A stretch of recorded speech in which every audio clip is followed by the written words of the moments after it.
Let's look at another example.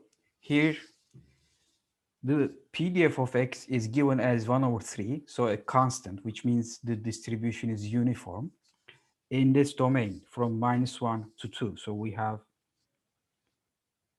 from -1 to 2, we have a uniform PDF. And of course, the PDF value is 1 over 3, so that the area under it is 1. And the definition of random variable y is the same, y equals x squared. And in this case, you see, since x values can take negative values, the computation of the CDF of y will be a little bit different. We have to be careful about the domains here. Okay, so when y is, this parameter y is between 0 and 1, this event y less than or equal to y, it does not now translate to x less than or equal to square root of y, but instead square root of minus of square root of y less than or equal to x less than or equal to square root y. Why is that?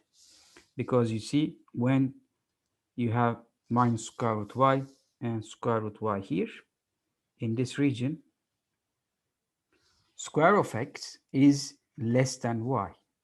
Okay, now we have this negative region also. We have to include that in this event. Therefore, to compute this probability, we integrate the PDF of x, which is 1 over 3, a constant, between not 0 and square root y, but from minus square root y up to square root y, okay? Which gives us 2 root y divided by 3. But remember, this is valid only for y values between 0 and 1. And for y values between 1 and 4, now we see we do not have any x values below -1. Therefore, no negative x values will contribute to this event. Okay. And therefore, well, no negative values beyond -1 will contribute. So here to compute this, the lower limit will not be minus square root y, but it will just be -1, right? The random variable x will take values between -1 up to square root 1 y. And that, let me illustrate this on the graph. Now, y, since y is itself greater than 1, square root or negative square root y is somewhere here beyond -1, but x doesn't take values over there, and 1 is here. And let's say this is square root y, and my domain for this event will be this here. Okay, and if you integrate the PDF, well, it's just a rectangular region. Just take this difference, which is square root y plus 1 minus -1, multiplied by 1 over 3, and you get square root y plus 1 over 3. And this is the CDF between y between 1 and 4. Okay, and therefore, let me write this here. Can write this as 0, of course, when y is less than 0, right? Because I cannot have negative values for y because it is defined as the square of x. And between 0 and 1, this is the value, 2 square root y over 3, 0 less than or equal to y less than or equal to 1. Okay, and then square root y plus 1 divided by 3 when y is between 1 and 4, and beyond that it should be 1. Well, I have included the inflicting points in either side because the CDF in fact here is continuous. Since the PDF is continuous, there are no jumps in the PDF, no impulses.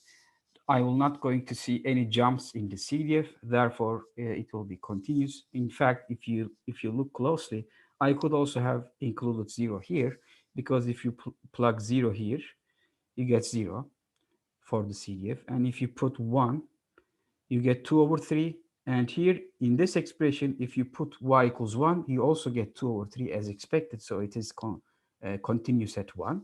And at 4, obviously, I have square root 4, which is 2 plus 1 divided by 3, which is 1. As expected, I have covered the entire sample space. So it's also continuous at 4. To obtain the PDF, I differentiate this function with respect to y. And of course, below 0 and above 4, it will be 0, right? Because the CDF is constant and there are no outcomes there, the PDF will be 0. And between 0 and 1, differentiate this 2 over 3 times square root y, you get this, okay? And between 1 and 4, differentiate square root y plus 1 over 3, and this is the expression you get for that region, okay? And this is the PDF of y.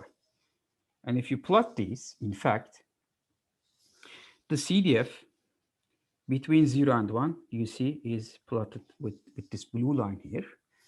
And there is, well,